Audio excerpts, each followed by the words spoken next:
OpenAI's encryption for ChatGPT's temporary chats. What do you do when an AI denies your insurance claim? You get an AI to appeal it. YouTube's AI plays psychic, guessing your age to keep kids safe. Grabbing docs from your old job can have huge consequences, and QR code scams are becoming an epidemic, and the FBI says everyone is at risk. Welcome to #Trending. I'm your host, Jim Love. Let's get into it. ChatGPT, it's becoming a confidant for medical, legal, and even emotional conversations. And now OpenAI is considering encryption to keep those chats more private. Here's how it works. Sam Altman says that OpenAI is very serious about rolling out encryption, starting with temporary chats, the kind that don't go into your history or train the model and vanish after about 30 days. Why does this matter? Because so many users, especially young people, are unloading deeply personal stuff. According to Altman, people pour their heart out about their most sensitive medical issues, prompting an urgent rethink around privacy. But full encryption won't be straightforward. With chatbots, the provider typically sits at the endpoint, meaning they technically still have access. So true end-to-end encryption, like you get with Signal, is tricky. So Altman and team are also advocating for what some are calling AI privilege, the idea that talking to an AI should come with the same legal privacy as talking to a doctor or lawyer. As more of us lean on AI for life's most private moments, this could mark the start of transforming how we treat digital confidences, and maybe push lawmakers to give AI the trust it increasingly might need. What do you do when an AI denies your insurance claim? You get an AI to appeal it. Insurance companies are leaning heavily on AI to process claims, to speed up the approval, and very often the denial process. And the result? 1 in 5 in-network claims are denied. That's about 19%. And for out-of-network, it's even higher, up to 37%. On average, insurers deny about 20% of claims. What's worse, fewer than 1% of those denied claims are ever appealed. And yet appeals succeed about 44% of the time. Enter Counterforce Health, the AI-powered challenger. It was founded in early 2025 by Neil Shah and co-founders, driven by Shah's own experience battling denials during his wife's cancer treatment.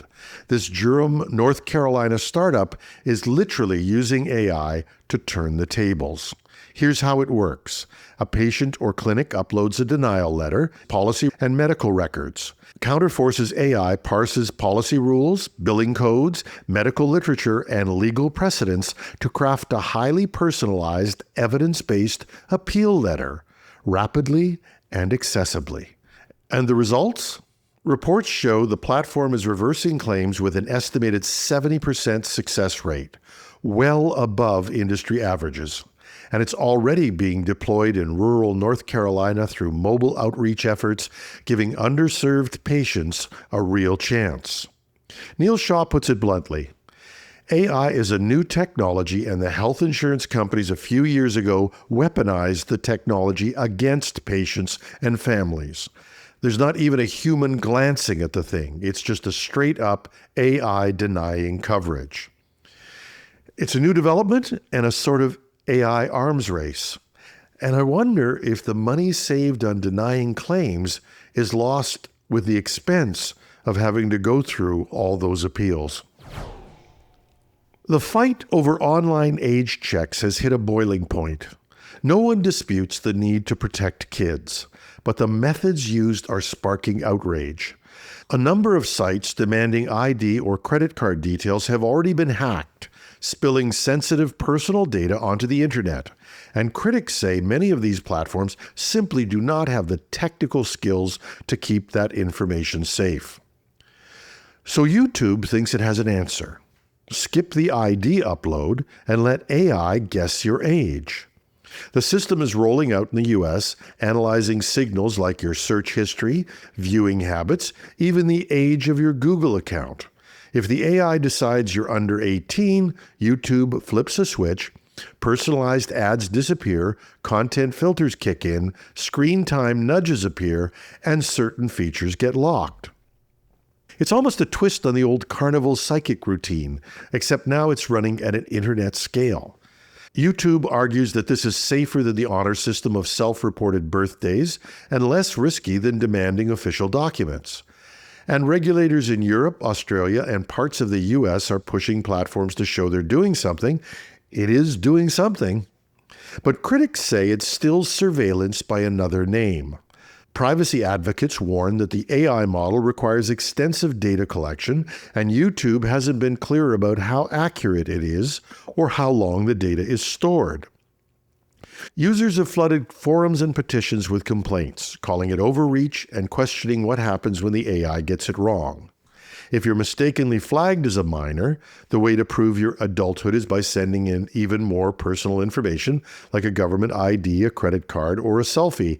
And for many, that feels like trading one privacy risk for another. I have to say this is one reason why I've been an advocate of digital ID. A digital ID would just merely prove that you were over 18 without exchanging more data. But second place is a high-tech version of carnival psychics. You don't tell them your age, they guess and pin you in. It might protect kids, but if sites can't even keep the data they already demand secure, aren't we just swapping one danger for another? A lot of people have done it. Left a previous job, taken a couple of files with them. It might seem harmless, but it's still theft. And companies are now fighting back with some real consequences. Consider the story of a former Intel engineer who tried to make that move. Varun Gupta spent nearly a decade as a product marketing engineer at Intel. When he left in early 2020 for a senior role at Microsoft, he didn't just walk away with his expertise. He also walked away with thousands of confidential Intel files, including presentations detailing pricing strategies for key clients. These reportedly played a role in helping Microsoft during processor negotiations with Intel. When the case came to court, prosecutors pushed for prison time, arguing the theft was deliberate and repeated. But Judge Amy Baggio opted for a different path, 2 years of probation and a fine of about $34,500, roughly the cost of prison time avoided. She also cited the irreversible damage to Gupta's career and reputation as part of the judgment. And it turns out Gupta has left the tech world entirely and relocated to France, training in vineyard management, planning a completely new chapter in his career journey. Now, this isn't just about one person's lapse in judgment. It's a warning shot. When or if you take sensitive documents, it's not just a gray area. It's potentially a crime, with penalties that can follow you far beyond your job and maybe even into your next career. QR codes have gone from a convenience to a crisis.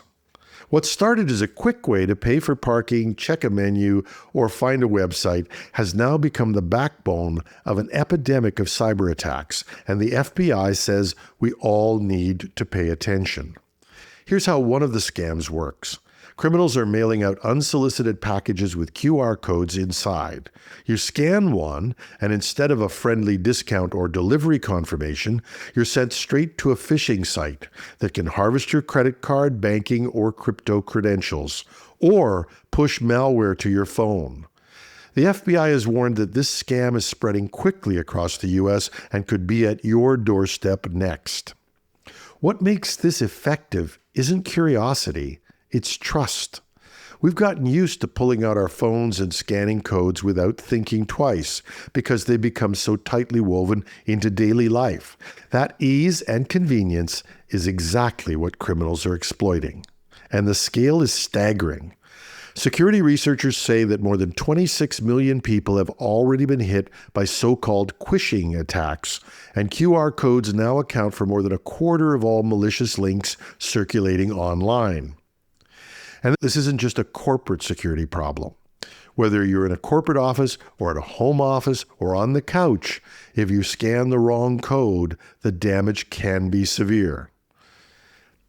So some guidelines that we should be not only adopting, but talking about with our friends and colleagues, particularly people who are less sophisticated about technology. And the rules are, always preview the link before opening it. Most phones will actually show the URL if you press and hold the code. Never scan codes from unexpected packages or random flyers, period. If you do scan one, don't enter any details and monitor your accounts immediately. QR codes were meant to simplify our lives, but now they're being turned against us. Treat everyone like a potentially suspicious link, because convenience could cost you far more than the seconds you saved. And that's our show. Hey, if you like what we're doing, please share the show with others. Give us a like or comment on your favorite podcast app or site. We are found everywhere, Apple, Spotify, YouTube, and more. And we are, praise the gods of technology, back on Alexa speakers and Google smart speakers now. We'd love to hear from you. You can reach me at technewsday.ca or .com. Just go to the Contact Us page. And while you're there, if you'd like to support what we're doing, please go to the Donate tab and consider contributing even just the cost of a cup of coffee a month to support the show. And if you're watching this on YouTube, just leave a comment under the video. But your contributions would be gratefully accepted as well. I'm your host, Jim Love. Have a terrific Tuesday.